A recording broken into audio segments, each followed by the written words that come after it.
Hi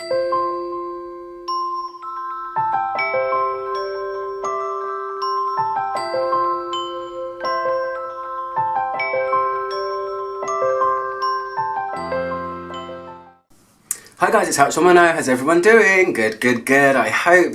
Today I wanted to do a review that I've wanted to do for a while. Something a bit sinister, something a bit dark. Not everything has to be pretty all the time. And just kind of reflective of my mood recently. That's my new thing, mood reflective reviews. You saw it here first. Trademarked! So today I wanted to talk about a fragrance that I've wanted to review for ages, like I said, because of just how spooky dooky it is and how strange and just unusual, and the inspiration's really cool. It's called But Not Today, and it's by Filippo Scorcinelli, who has multiple lines of fragrances under his name, his main one being UNUM, which is this one. And this fragrance came out in 2018, and the brand doesn't really tell you note lists. So there's this air of mystery about them. They're very gothic. I've tried pretty much all of their fragrances apart from some of the newer ones. Some are really great, some not so great, but this one's a standout because of mainly its inspiration and the way it smells. So this fragrance is actually inspired by the second Hannibal Lecter movie in the series Hannibal, which is set in Florence, but the name of the fragrance, But Not Today, refers to The Silence of the Lambs. Totally traumatized as a child watching that film. Maybe shouldn't have watched it as a child.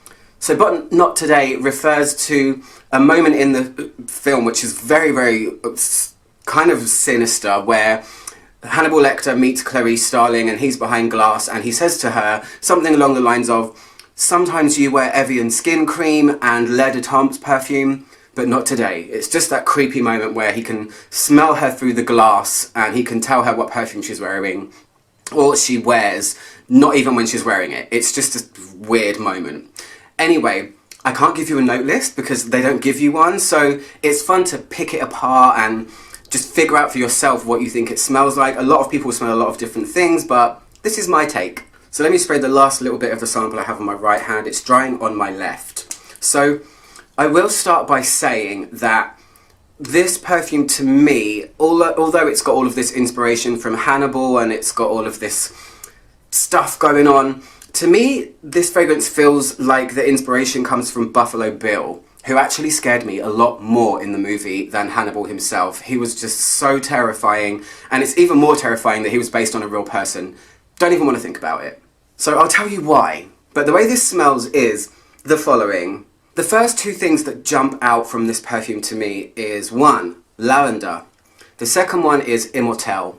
Both of these notes to me are very prominent. There is a definite aromatic feeling, and then you have immortelle giving it dusty, spicy, hazy, kind of summer scorched feeling. So I can feel both of those things.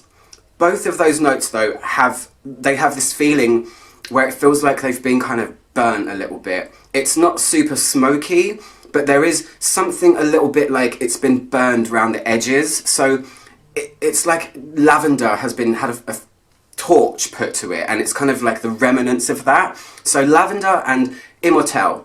There's a reason I'm not super in love with this perfume, and that's because immortelle is one of my least favourite notes, but I definitely get both of those things. There's a spice, there's an aromaticness, and there's a burntness. The other thing that I really note from this fragrance is a red berry type feeling. There's something in here that feels like it could be cranberry or maybe pomegranate, so it's really juxtaposed at first. All of this, and then you've got this lightness. Now, the creepy part of this fragrance is the leather. There's a very apparent leathery feeling to this perfume, and I think it comes from castoreum.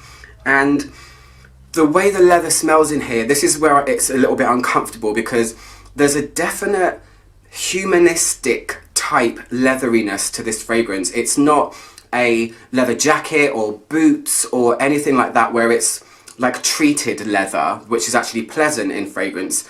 There's something just a little bit untoward about it, and it's kind of all over the place. Aromatic, fruity, immortelle, dusty, hazy spiciness, and then this weird leather thing, which is why I put it to Buffalo Bill, because of course Buffalo Bill was making a dress out of human skin. So yeah, creep factor 100. There's a dark brown tone to it. There's a dark brown element in the background that's consistently there, swirling around with all of this other stuff, and it's, like I said, it's just a little bit uncomfortable. It's very strong perfume. This is not one to be played with. I will post a link to Filippo's website below so you can go and check out their other fragrances. They're gothic, they're dark, they have a lot of religious undertones, but this one just came out of nowhere, and I was thinking, oh my gosh, this is super cool, because I'm a big fan of Silence of the Lambs. Like I said, shouldn't have watched it as a child, but it's still a great film, whichever way you look at it. So yeah, the leather part is the creepy part. This fragrance conjures up kind of a lot of imagery for me. Is this human skin that's been burnt? Who knows? I also say that it's Buffalo Bill because there is an element of femininity from this fruity part, this kind of dainty, tart, red fruit element to this perfume. And Buffalo Bill, of course, he was kind of an oddball person that was dressing up like a woman, although murdering people. This is a dark subject for now, but I've wanted to talk about this fragrance for a really long time.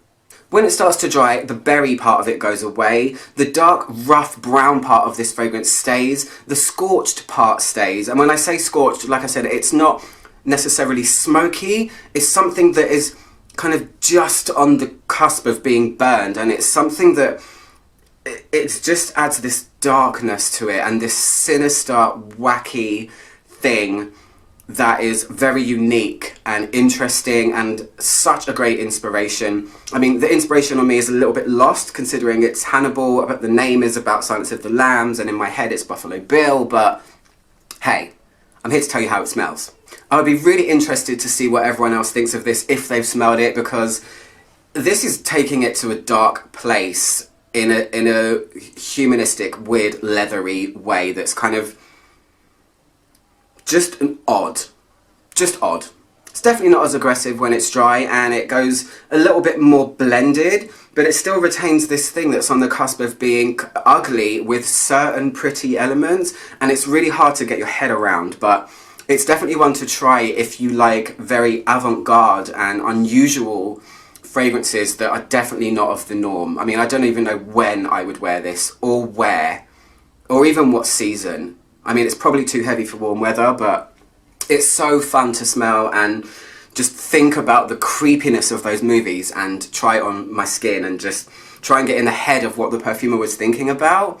So yeah, lasting power great, projection great. A lot of the UNUM fragrances have quite a big sillage and projection, and this one is definitely no different. 7 hours going really strong, I would say. Thumbs up. It's kind of explosive at first, and it does kind of get everywhere. And yeah, I mean, in terms of performance, their fragrances are not very cheap, but you do get a good performance out of them, I will say that. And in terms of concept, I get 10 out of 10 for this one. Try it if you can. Maybe get a sample somewhere, I don't know. This fragrance is But Not Today by UNUM. Anyway guys, I hope you're taking care of each other. Hope you like this video. I'm Ouch110, trying to make the world smell better or sinister, one video at a time. I'll speak to you guys soon. Goodbye.